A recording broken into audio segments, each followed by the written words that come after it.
Olá você, seja bem-vindo, seja bem-vinda ao nosso canal Invest in Family. Eu me chamo Márcio Amorim e no nosso bate-papo de amigo de hoje eu responderei a uma dúvida de uma pessoa bem próxima que me perguntou: Márcio, entrei no mercado de renda variável ano passado em plena pandemia e atualmente estou posicionado em Petri 4 a R$ 23.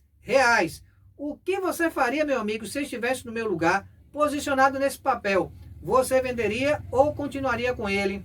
Antes de responder a esta pergunta, pessoal, gostaria de dizer que o vídeo não é, de hipótese alguma, nenhuma recomendação de compra ou venda, até porque eu não sou analista CNPI e não posso indicar nenhum tipo de ativo. O que venho fazendo aqui é apenas compartilhar com os amigos mais próximos esses últimos 8 anos de estudos dentro do mercado de renda variável que eu venho fazendo pessoalmente de forma bem empírica. Peço desculpas também porque a bateria do smartphone está descarregando e eu precisarei dar continuidade a esse nosso bate-papo de hoje lá na câmera de nosso PC. Peço desculpas também pela qualidade do microfone, uma vez que o microfone aqui deu pau e canal que está começando é assim mesmo, e eu estou falando diretamente através do microfone da câmera do smartphone. Tudo prontinho, já estamos aqui em nosso PC e antes de começar a falar do ativo, eu gostaria de deixar como primeiríssima sugestão de leitura ao livro As Veias Abertas da América Latina, do uruguaio Eduardo Galeano. Este livro, pessoal, apesar de o autor não ser brasileiro, ele sabe muito da história dos bastidores para a criação da Petrobras lá nos anos 40. O livro foi um classicão dos anos 70 e eu tive a oportunidade de ler em primeiríssima mão a primeira edição original justamente em 2006. E hoje eu ainda não vi ninguém na internet estar indicando ao livro.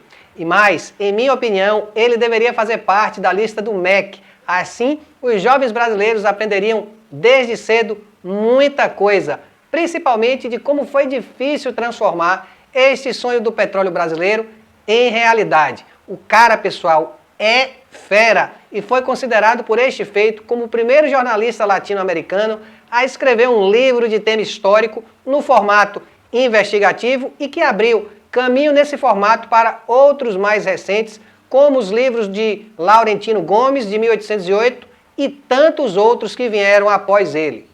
Deixada a nossa dica de hoje de leitura, vamos então recapitular as informações do ativo, que é tema de nossa resenha.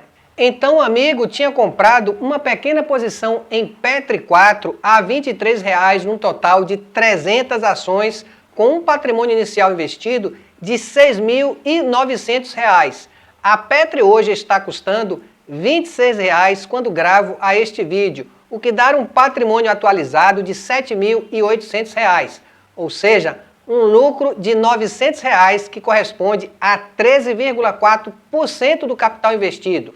Lembrando que o amigo está há pelo menos 2 meses e meio posicionado no ativo. Convenhamos que no espaço de tempo curto como este, é um ótimo lucro para quem estava até pouco tempo atrás posicionado em poupança. E se continuasse lá na poupança e sendo bem generoso e otimista com a atual taxa Selic, este mesmo resultado demoraria mais de 3 anos, no mínimo, para se ter o mesmo resultado. E para esclarecer a dúvida do amigo que perguntou o que eu faria se eu estivesse no lugar dele e que para responder a esta pergunta e tentá-lo ajudar, eu precisaria fazer algumas contra-perguntas básicas que faço a todos os amigos e iniciantes na Bolsa de Valores. E a primeira pergunta que faço é do porquê dele estar posicionado neste tipo de ação. É um swing trader de curto ou médio prazo para se fazer a famosa alavancagem limpa do capital investido ou uma posição buy and holder de longo prazo? No caso de nosso amigo, é sim uma alavancagem de swing trader, mas que ao mesmo tempo pode virar a ser um buy and holder de longo prazo mais à frente. A outra perguntinha bem simples e básica é: qual a finalidade, o objetivo dele em investir em ações? Em nosso caso de hoje é ganhar dinheiro no médio prazo. Aí eu acrescentei: olha, se caso você venha a colocar este objetivo para o longo prazo, é preciso desenvolver uma estratégia e seguir à risca um plano nos próximos 5 anos. E aí, você tem um plano de aportes para os próximos anos? Se caso o mercado, por exemplo, despencasse neste exato momento 50% e fosse de contra ao seu swing trade e derrubasse também o seu preço médio de R$ 23, que ao meu ver é muito alto, qual seria o plano ou estratégia a seguir, meu amigo? E ele respondeu que não tinha nenhum plano, mas que lá na frente iria estudar um pouco mais o mercado e aí retornaria. Em seguida, parti para a pergunta que considera a mais importante, que é de como ele se encontra nesse exato momento de sua vida. Está financeiramente folgado, com dívidas, com empréstimos pendentes, ou se tem dinheiro em caixa sobrando para investir. E o nosso amigo, apesar de ser também funcionário público, respondeu que só tinha este dinheiro da ação como reserva.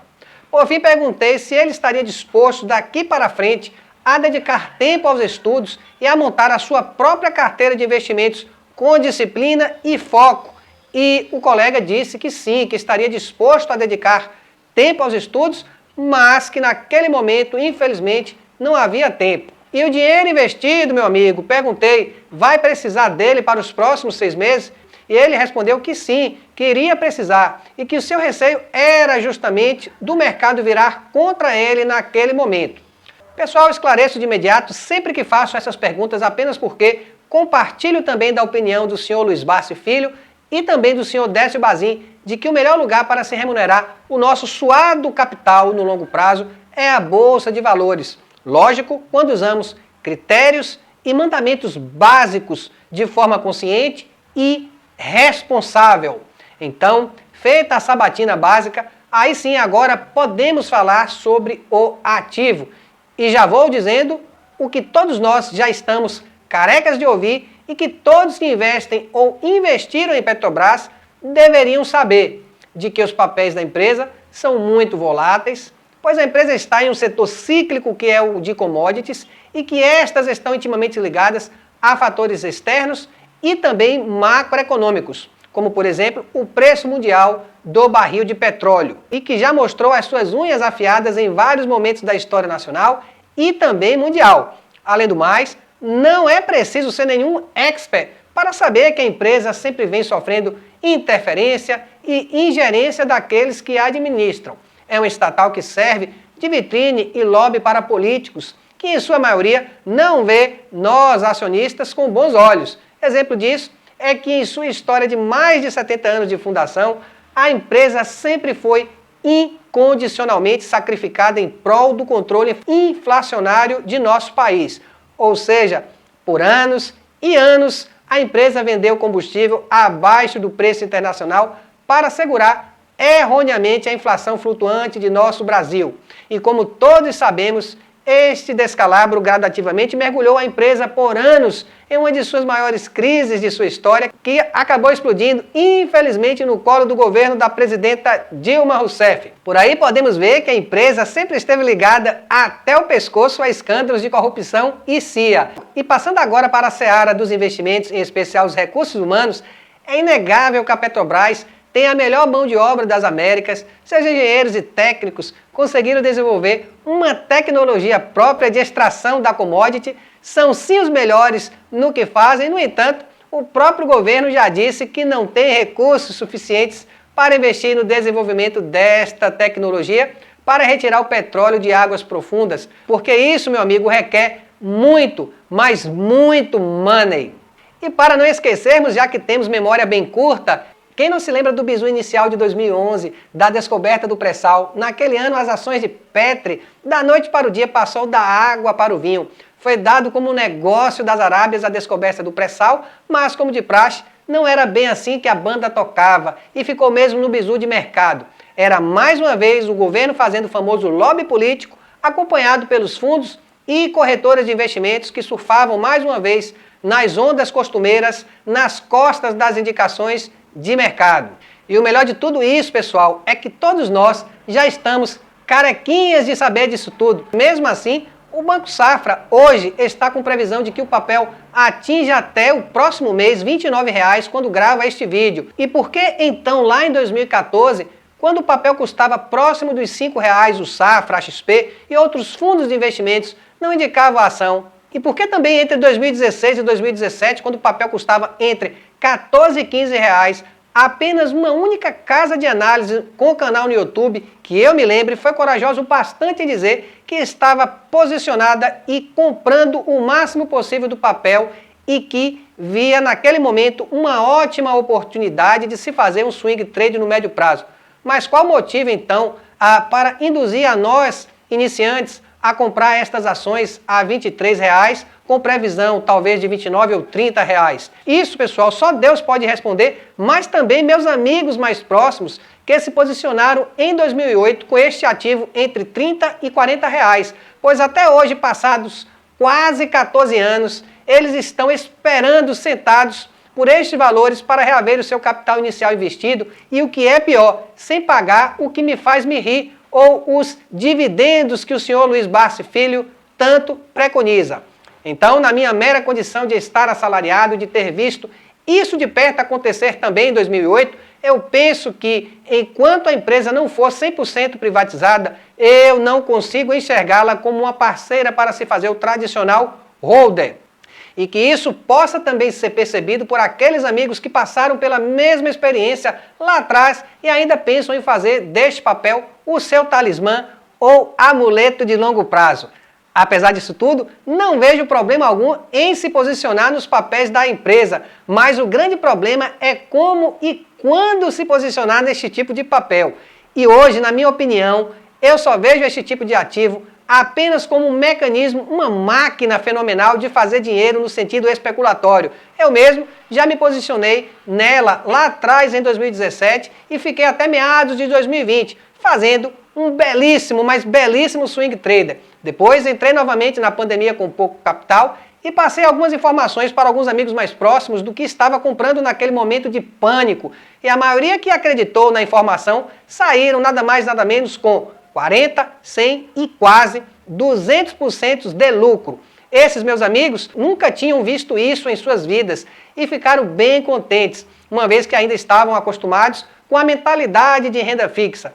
E antes disso acontecer, eu era apenas um motivo de sorrisos irônicos e chacotas, como por exemplo, lá vem ele de novo, o investidor da Bolsa de Nova York.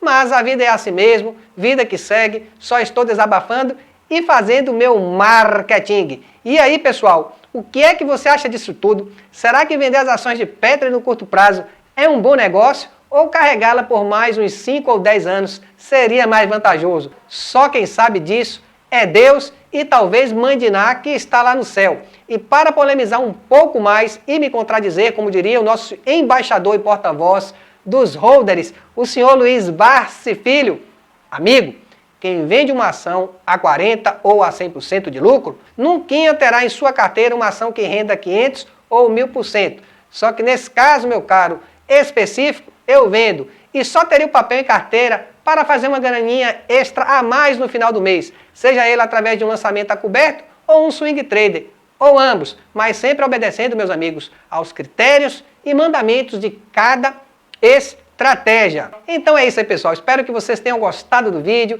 E mesmo que não tenham gostado, larga de ser avarento e solta o like, se inscreva no canal se não é inscrito, esqueça as diferenças, compartilhe o vídeo com quem você acha que se interessa por esse tipo de conteúdo e nos vemos lá na frente no próximo vídeo.